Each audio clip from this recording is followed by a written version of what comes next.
Welcome to Outside the Box. Hey everyone, and welcome back to part 2 of our build of Wrapsnap, our custom Wrapsnap. We have him here. He's done sculpting wise. We're going to hit him with paint. This is what I was really excited about, was being able to paint this guy. The paint's going to let us see, or at least reveal to us, if there's any imperfections, anything we need to fill in. We'll do that, and then we'll do our final coat. It's going to be pretty sweet. So, I don't know, Will, what do you think? Looks good. It looks good. Yeah, I think it looks pretty good. I mean, you know, it looks pretty cool. There's a few things that we could probably do a little better on. Yeah, there's a few things we could have done a little bit better on and maybe spend some more time on, but I think it's pretty cool. I'm excited. I mean, getting the color on him and the graphics going to make him really, really look like Wrapsnap. But I think what we got to do now is paint.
Well, everyone, it is done.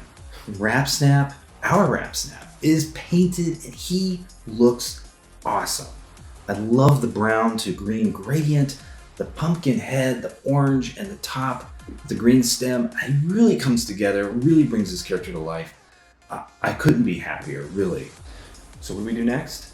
Part 3, graphics. We're gonna put his face graphics on, we're gonna put his chest graphics on, and then we're gonna clear coat him, bring that luster out, make him look like a plastic Akedo warrior, and I can't wait to see him next to the other warriors in the series. And on top of that, if we ever get the real Wrapsnap, the production Wrapsnap, we will compare the two, see how they look side by side.